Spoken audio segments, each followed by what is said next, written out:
విశాఖ జిల్లాలో గురుకులం విద్యార్థుల తరలింపు వివాదాస్పదంగా మారింది. తమ విద్యార్థులను మారికవలసలోనే చదివిస్తామని తల్లిదండ్రులు పట్టుబడుతున్నారు. మరెక్కడికి తరలించినా ఊరుకోబోమని హెచ్చరిస్తున్నారు.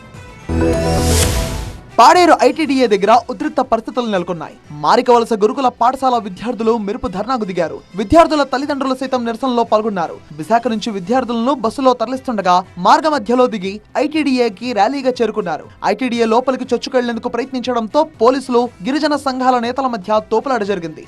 మారికవలస నుంచి విద్యార్థులను తరలిస్తే మరో ఉద్యమం తప్పదని తల్లిదండ్రులు హెచ్చరించారు. రోడ్డు మీద పిల్లలు పెట్టెలతో రోడ్డు మీద ఉంటే ఫోటోలు చూసి ఎంత ఏడుస్తున్నాం. రాత్రి నిద్ర లేదు, పొద్దున కూడా నిద్ర లేదు. అసలు తిందామని తిండి దిగదు. మంచి నీళ్ళు కూడా తాగకుండా అలా పొద్దుల్లో ఏడుస్తున్నాను. ఐటీడీఏ ముందు కూడా ఉదయం వచ్చి ఏడిచాను.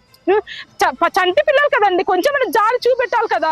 వాళ్ళు ఇష్టసరంగా ఎక్కడ నచ్చినట్టు వాళ్ళకి అక్కడ దిగబెట్టేస్తారా?